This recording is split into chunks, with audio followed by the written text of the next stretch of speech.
Hello everyone, कैसे हो आप सब। एक बार पुनः स्वागत है आप सभी का हमारे अपने YouTube channel A to Z biology classes पर। उम्मीद करते हैं दोस्तों आप सभी मस्त होंगे, बेहतर होंगे, आप सभी की पढ़ाई भी अच्छे से चल रही होगी। आज की इस वीडियो में यहाँ पे हम देखेंगे class 10th science board exam के लिए इम्पोर्टेंट एमसीक्यू यानी कि महत्वपूर्ण वस्तुनिष्ठ प्रश्न आज की इस वीडियो में हम आपको कराने वाले हैं। और पेपर से पहले आप इन महत्वपूर्ण प्रश्नों को जरूर पढ़ के जाएं। तो देखिए, सबसे पहला क्वेश्चन है, दो या दो से अधिक धातुओं के समांगी मिश्रण को क्या कहते हैं। तो इसका राइट आंसर क्या हो जाएगा, मिश्र धातु हो जाएगा। क्या हो जाएगा, इसका राइट आंसर हो जाएगा मिश्र धातु हो जाएगा। फिर इसके बाद देखिए अगला क्वेश्चन है कि पारे का यहाँ पे आपको बताना है, पारे की जो मिश्र धातु होती है वो क्या कहलाती है। तो देखिए, पारे की मिश्र धातु अमलगम कहलाती है। क्या कहलाती है, अमलगम कहलाती है। अगला क्वेश्चन है, कौन सी धातु आसानी से संक्षारित नहीं होती है। तो इसका राइट आंसर हो जाएगा सोना, यानी कि जिसका संकेत क्या होता है, Au। अगला क्वेश्चन है कि जब कोई तत्व प्रकृति में विभिन्न रूपों में पाया जाता है तो इस गुण को क्या कहते हैं। मतलब कोई भी तत्व यदि प्रकृति में कई सारे रूपों में पाया जाता है तो इस गुण को हम क्या कहते हैं, अपरूपता कहते हैं।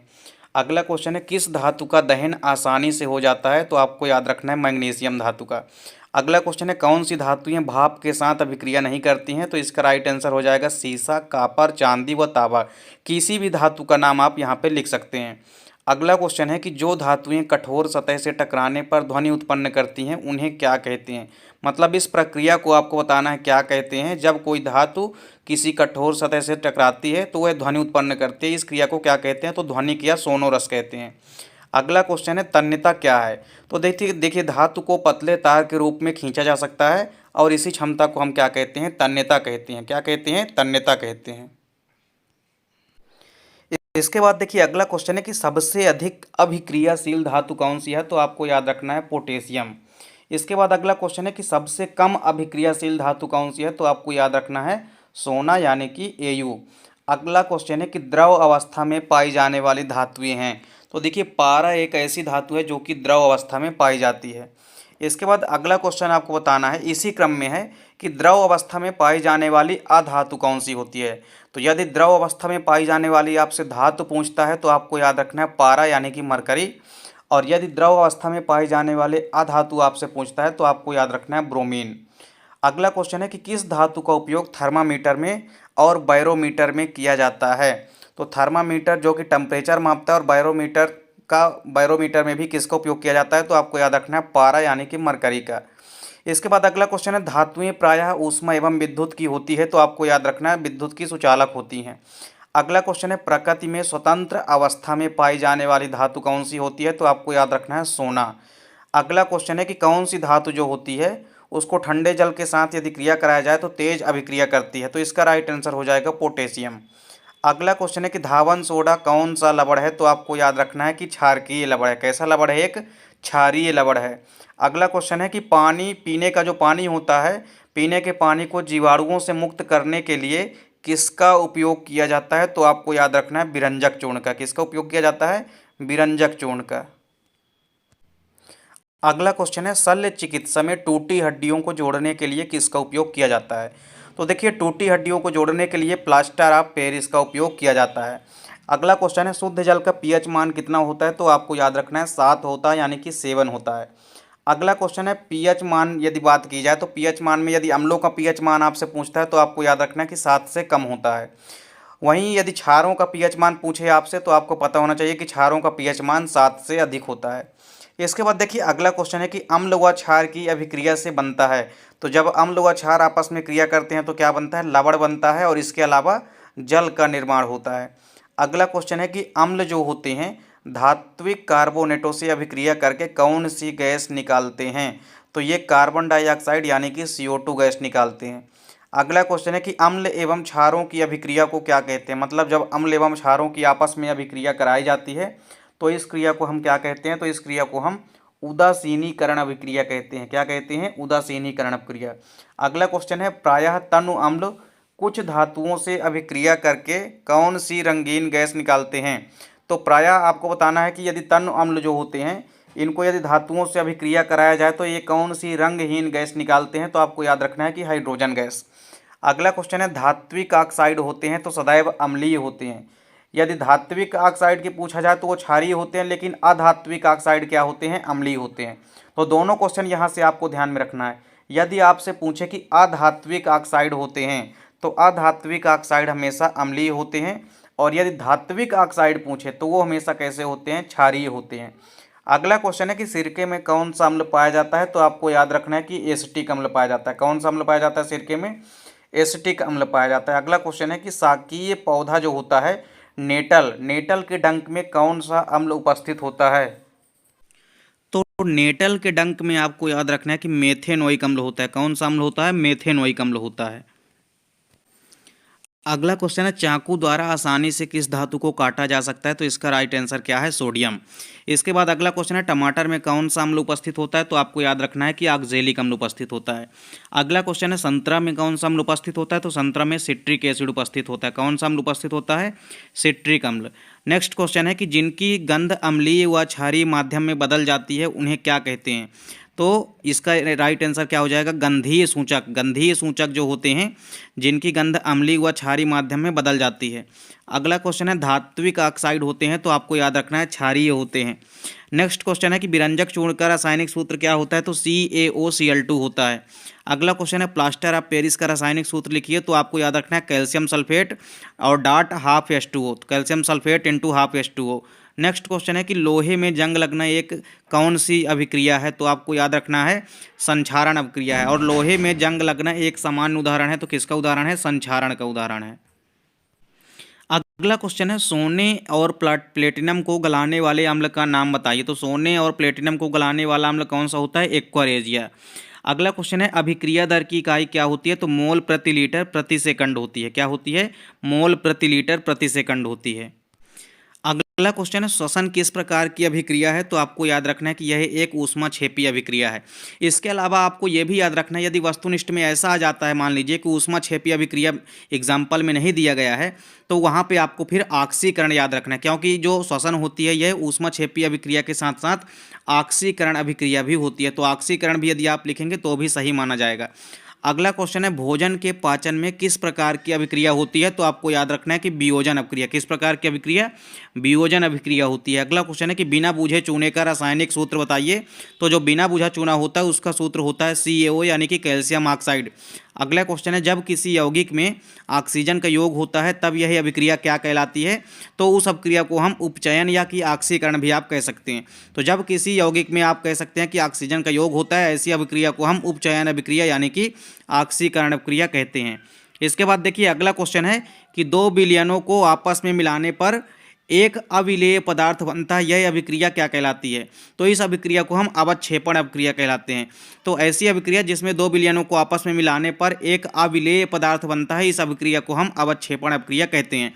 अगला क्वेश्चन है कि जिस अभिक्रिया में ऑक्सीकरण व अपचयन दोनों एक साथ होता है तब इस अभिक्रिया को हम क्या कहते हैं, तो इस अभिक्रिया को हम रेडॉक्स अभिक्रिया कहते हैं। अर्थात ऐसी अभिक्रिया जिसमें ऑक्सीकरण व अपचयन दोनों अभिक्रियाएं साथ साथ होती है उसे हम क्या कहते हैं, उसे हम रेडॉक्स अभिक्रिया कहते हैं।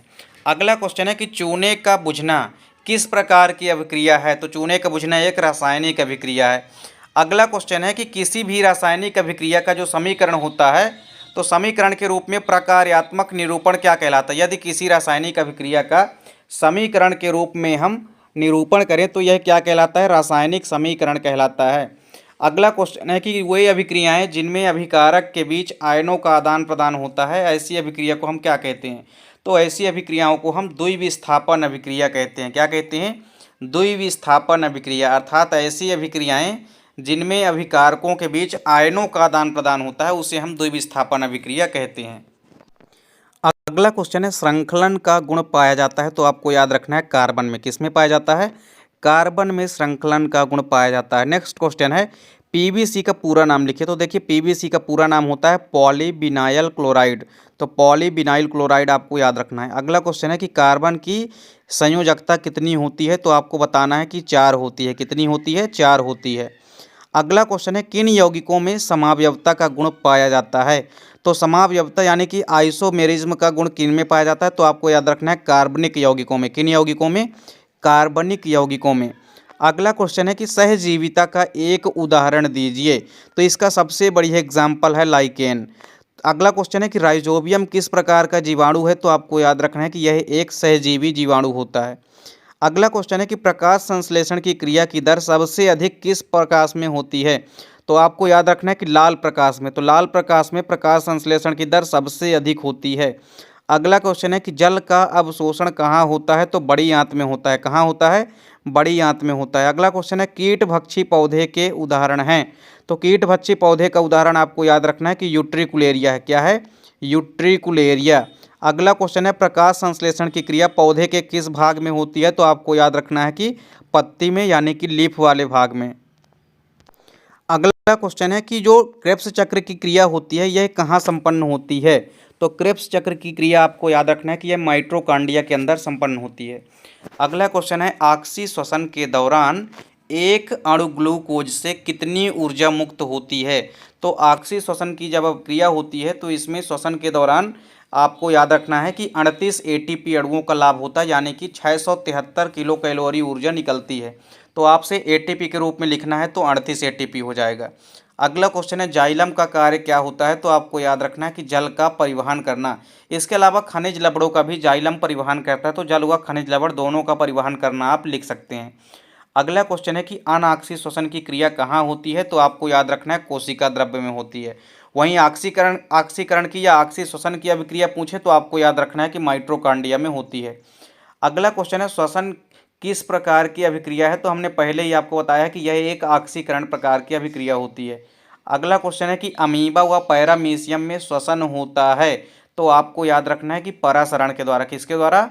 परासरण के द्वारा होता है। अगला क्वेश्चन है कि ग्रास हापर जो कीट होता है, बेसिकली जो ग्रास हापर कीट या टिड्डा होता है, इसमें श्वसन किसके द्वारा होता है? तो आपको याद रखना है श्वास नाल द्वारा। किसके द्वारा? श्वास नाल द्वारा।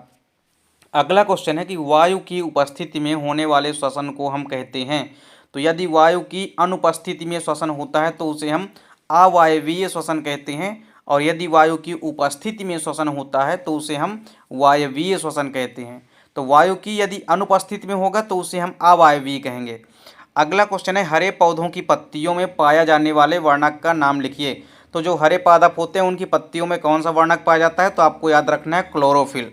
नेक्स्ट क्वेश्चन है कि मछली के हृदय में कितने प्रकोष्ठ होते हैं? तो मछली के हृदय में आपको याद रखना है 2 प्रकोष्ठ होते हैं। और यदि आपसे पूछे कि उभयचर में, तो उभयचर में और सरीसृप में 3 प्रकोष्ठ होते हैं। वहीं जो पक्षियाँ होती है वह स्तनधारी, यानी कि जिसमें मनुष्य आता है, इनमें 4 कक्षीय हृदय होता है। तो मछली में पूछा गया तो मछली का हृदय 2 कक्षीय होता है। कोशिका का पावर हाउस कहते हैं तो आपको याद रखना है माइटोकॉन्ड्रिया को कहते हैं। इसके बाद देखिए अगला क्वेश्चन है कि एस्ट्रोजन स्रावित होता है। तो एस्ट्रोजन आपको याद रखना है कहाँ से स्रावित होता है? एस्ट्रोजन का स्रावण जो है अंडाशय से होता है, यानी कि ओवरी से होता है। अगला क्वेश्चन है अनैच्छिक क्रियाओं को नियंत्रित करता है, तो इसका राइट आंसर हो जाएगा मेरुरज्जु। नेक्स्ट क्वेश्चन है कि 2 न्यूरॉन्स के बीच की संधि को क्या कहते हैं? अर्थात 2 न्यूरॉन्स के बीच का जो खाली स्थान होता है उसे हम सिनैप्स कहते हैं। क्या कहते हैं? सिनैप्स। अगला क्वेश्चन है कि प्रतिवर्ती क्रियाओं का नियंत्रण एवं समन्वय करती है, तो इसका भी राइट आंसर हो जाएगा मेरुरज्जु। नेक्स्ट क्वेश्चन है कि मास्टर ग्रंथि किसे कहते हैं? तो आपको याद रखना है पीयूष ग्रंथि, यानी कि पिट्यूटरी ग्लैंड को मास्टर ग्रंथि कहते हैं। अगला क्वेश्चन है पलकों का झपकना किस प्रकार की अभिक्रिया है? तो आपको याद रखना यह एक प्रतिवर्ती क्रिया है। अगला क्वेश्चन है नलिका विहीन ग्रंथियों से स्रावित होने वाले द्रव को कहते हैं। तो नलिका विहीन ग्रंथियों से यदि कोई द्रव स्रावित होता है उसे हम हार्मोन्स कहते हैं। अगला क्वेश्चन है तंत्रिका तंत्र की इकाई क्या होती है? तो इसका राइट आंसर हो जाएगा न्यूरॉन। न्यूरॉन ही किसी भी तंत्रिका तंत्र की इकाई होती है। अगला क्वेश्चन है कीटों को आकर्षित करने वाला हार्मोन्स क्या कहलाता है? तो इसका राइट आंसर हो जाएगा फेरोमोन। क्या हो जाएगा? फेरोमोन। अगला क्वेश्चन है कि मधुमेह रोग जो होता है यह किस हार्मोन्स की कमी से होता है? तो इसका राइट आंसर हो जाएगा इंसुलिन। अगला क्वेश्चन है कि आकस्मिक हार्मोन्स किसे कहते हैं? तो आपको याद रखना है कि एड्रीनेलिन। एड्रीनेलिन हार्मोन्स को हम आकस्मिक हार्मोन्स भी कहते हैं। अगला क्वेश्चन है मेरुरज्जु से कितनी जोड़ी सुषुम्ना तंत्रिकाएं निकलती है? तो 31 जोड़ी। कितने जोड़ी? 31, 31 जोड़ी। अगला क्वेश्चन है पुरुष के मस्तिष्क का भार होता है, तो यहाँ पे आप लिख लेंगे 1400 ग्राम। कितना होता है? 1400 ग्राम लगभग में होता है। तो मनुष्य के मस्तिष्क का भार 1400 ग्राम होता है। अगला क्वेश्चन है कि मनुष्य में जो कंकालीय तंत्रिकाएं होती है इनकी संख्या कितनी होती है? तो आपको याद रखना है 12 जोड़ी। कितनी होती है? 12 जोड़ी होती है। अगला क्वेश्चन है कि नर युग्मक व मादा युग्मक के संलयन की क्रिया को हम क्या कहते हैं, यानी नर व युग्मक व मादा युग्मक के मिलने को हम क्या कहते हैं, तो इसे हम निषेचन या फर्टिलाइजेशन कहते हैं। अगला क्वेश्चन है कि बिना निषेचन के ही अंड कोशिका का भ्रूण में बदलना क्या कहलाता है। तो यदि बिना निषेचन के ही अंड कोशिका भ्रूण में बदल जाती है तो इस प्रक्रिया को हम अनिषेक जनन कहते हैं। अगला क्वेश्चन है कि मनुष्य में जो शुक्राणु जनन की क्रिया होती है, अर्थात शुक्राणुओं के निर्माण की प्रक्रिया होती है, यह कहाँ होती है, तो आपको याद रखना है यह वृषण यानी कि टेस्टिस के अंदर होती है। अगला क्वेश्चन है कि मनुष्य में निषेचन की क्रिया कहाँ होती है, तो आपको याद रखना है कि यह मादा के अंडवाहिनी नलिका या आप फैलोपियन नलिका भी लिख सकते हैं, फैलोपियन ट्यूब भी आप लिख सकते हैं। अगला क्वेश्चन है कि मनुष्य में अंडाणुओं का निर्माण होता है तो कहाँ होगा, अंडाशय के अंदर होगा। अगला क्वेश्चन है कि हाइड्रा में मुकुलन होता है, हाइड्रा में प्रजनन होता है, सॉरी यहाँ पे आपसे पूछा गया है कि हाइड्रा में प्रजनन, हाइड्रा जो जीव होता है इसमें प्रजनन होता है, तो आपको याद रखना है मुकुलन के द्वारा। किसके द्वारा, मुकुलन के द्वारा होता है। अगला क्वेश्चन है कि अगला क्वेश्चन है पराग कोश से पराग कणों का वर्तिकाग्र की सतह पर पहुंचने की घटना क्या कहलाती है। तो पराग कोश से पराग कणों का निकल करके वर्तिकाग्र की सतह पर पहुंचने की घटना परागण कहलाती है। क्या कहलाती है, परागण यानी कि पॉलिनेशन कहलाती है। अगला क्वेश्चन है स्वपरागण की क्रिया किस प्रकार के पुष्प में होती है। तो आपको याद रखना है कि इसका राइट आंसर है द्विलिंगी, यानी द्विलिंगी पुष्पों में ही स्वपरागण की क्रिया होती है। अगला क्वेश्चन है कि फल का निर्माण कहाँ से होता है। तो इसका राइट आंसर है अंडाशय से। कहाँ से, अंडाशय से होता है। अगला क्वेश्चन है कि मेढक में किस प्रकार का निषेचन होता है। तो मेढक में बाह्य निषेचन होता है। किस प्रकार का निषेचन, बाह्य निषेचन। अगला क्वेश्चन है आनुवंशिकी के जनक कहलाते हैं। तो आपको इसका राइट आंसर बताना है ग्रेगर जॉन मेंडल। कौन है, ग्रेगर जॉन मेंडल। अगला क्वेश्चन है कि मेंडल ने अपने प्रयोग किन पौधों पर किए। तो मेंडल ने अपने प्रयोगों को मटर के पौधे में किए। किस पौधे पर, मटर के पौधे पर। अगला क्वेश्चन है कि मनुष्य की कोशिका में गुणसूत्र पाए जाते हैं। तो आपको याद रखना है 23 जोड़े। तो एक कोशिका में आपको याद रखना है 23 जोड़े गुणसूत्र यानी कि 46 गुणसूत्र पाए जाते हैं। अगला क्वेश्चन है कि जीन संरचना को सर्वप्रथम प्रतिपादित करने वाले वैज्ञानिक कौन है। तो इसका राइट आंसर हो जाएगा सटन। कौन है, सटन।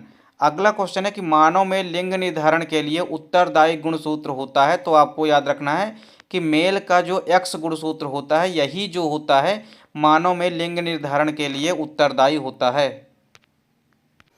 अगला क्वेश्चन है हीमोफीलिया एक रोग है। तो यह एक वंशानुगत रोग होता है। कैसा रोग है, यह एक वंशानुगत रोग होता है। अगला क्वेश्चन है कि आनुवांशिकता का अध्ययन क्या कहलाता है। तो आपको याद रखना है कि आनुवंशिकी कहलाता है। नेक्स्ट क्वेश्चन है आनुवंशिकी के नियमों का प्रतिपादन किसने किया। तो मेंडल ने किया था। किसने किया था, मेंडल ने।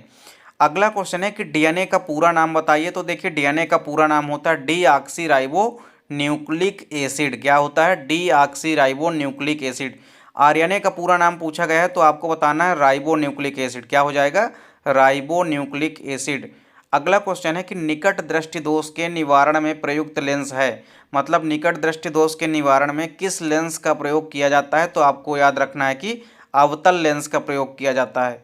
अगला क्वेश्चन है स्वस्थ मनुष्य के लिए स्पष्ट दृष्टि हेतु न्यूनतम दूरी है। यदि कोई भी स्वस्थ मनुष्य है तो उसके लिए स्पष्ट न्यूनतम दूरी कितनी होती है। तो 25 सेंटीमीटर। अगला क्वेश्चन है दूरदृष्टि दोष को दूर करने हेतु प्रयुक्त लेंस है। तो आपको याद रखना है उत्तर लेंस। कौन सा लेंस, उत्तर लेंस। अगला क्वेश्चन है गोलीय दर्पण का सूत्र बताना है आपका, यानी कि आपसे दर्पण सूत्र पूछा गया है तो 1/f बराबर हो जाएगा 1/v + 1/u। अगला क्वेश्चन है जब किसी वस्तु को अवतल दर्पण के सम्मुख मुख्य फोकस पर रखा जाए तो प्रतिबिंब बनता है। यदि किसी वस्तु को मान लीजिए अवतल दर्पण के सामने मुख्य फोकस पर रखा जाए तो उसका प्रतिबिंब कहाँ बनेगा। तो उसका प्रतिबिंब अनंत पर आता है। तो जब कभी भी फोकस पर वस्तु रखी जाती है तो प्रतिबिंब उसका अनंत पर बनता है, और यदि अनंत पर वस्तु होगी तो उसका प्रतिबिंब कहाँ बनेगा, फोकस पर बनेगा।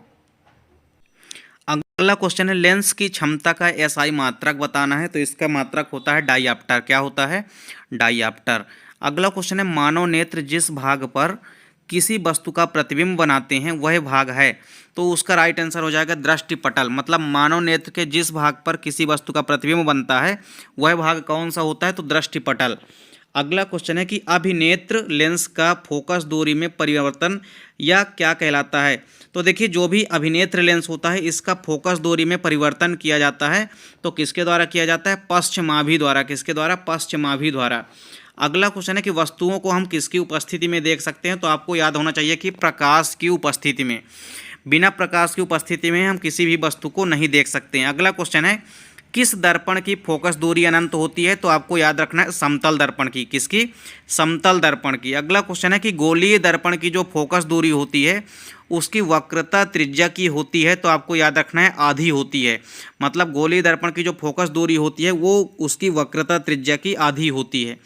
अगला क्वेश्चन है कि निर्वात में समस्त रंगों की जो प्रकाश किरणें होती है उनकी चाल कैसी होती है। तो एक समान होती है। कैसी होती है, समान चाल होती है। अगला क्वेश्चन है रेगिस्तान की मरीचिका किस क्रिया का एग्जाम्पल है। तो आपको याद रखना है कि पूर्ण आंतरिक परावर्तन का। अगला क्वेश्चन है कि वाहनों के साइड मिरर के हेतु उपयोगी दर्पण है। मतलब वाहनों के साइड मिरर के रूप में किस दर्पण का उपयोग किया जाता है। तो आपको पता होना चाहिए कि उत्तल दर्पण का उपयोग किया जाता है। किस दर्पण का, उत्तल दर्पण का प्रयोग किया जाता है। अगला क्वेश्चन है कि अवतल लेंस की क्षमता होती है तो हमेशा ऋणात्मक होती है। कैसी होती है, ऋणात्मक होती है। वहीं उत्तल लेंस की क्षमता पूछे तो धनात्मक होती है। अगला क्वेश्चन है कि वाहनों के पीछे का दृश्य देखने के लिए किस दर्पण का उपयोग किया जाता है। तो इसका राइट आंसर हो जाएगा उत्तल दर्पण का प्रयोग किया जाता है। नेक्स्ट क्वेश्चन है कि प्रकाश का किसी सतह से टकरा करके उसी सतह में या उसी माध्यम में वापस लौटना क्या कहलाता है। तो इसको हम परावर्तन कहते हैं। तो किसी भी प्रकाश का किसी सतह से टकराकर उसी माध्यम में वापस लौटना परावर्तन कहलाता है। अगला क्वेश्चन है कि उस दर्पण का नाम बताइए जो बिंब का सीधा आवर्धित प्रतिबिंब बनाता है। तो इसका राइट आंसर हो जाएगा अवतल दर्पण। अवतल दर्पण किसी भी वस्तु का सीधा व आवर्धित प्रतिबिंब बनाता है। अगला क्वेश्चन है कि वर्ण विक्षेपण के दौरान सर्वाधिक विचलन होता है। तो आपको याद रखना है लाल रंग का। किस रंग का होता है, लाल रंग का। तो इस प्रकार से देखिए जितने भी इंपॉर्टेंट क्वेश्चन है यहाँ पे आपको पूरे इनको तैयार करके एग्जाम में जाना है। तो आपको जो मुख्य रूप से जो आपका पेपर है 22 तारीख को साइंस का, यदि आप इन प्रश्नों को पढ़ के जाते हैं तो डेफिनेट रूप से आपको कई सारे क्वेश्चन यहाँ से आपके एग्जाम में देखने को मिलेंगे। मिलते हैं दोस्तों नेक्स्ट वीडियो में। तब तक के लिए जय हिंद, वंदे मातरम।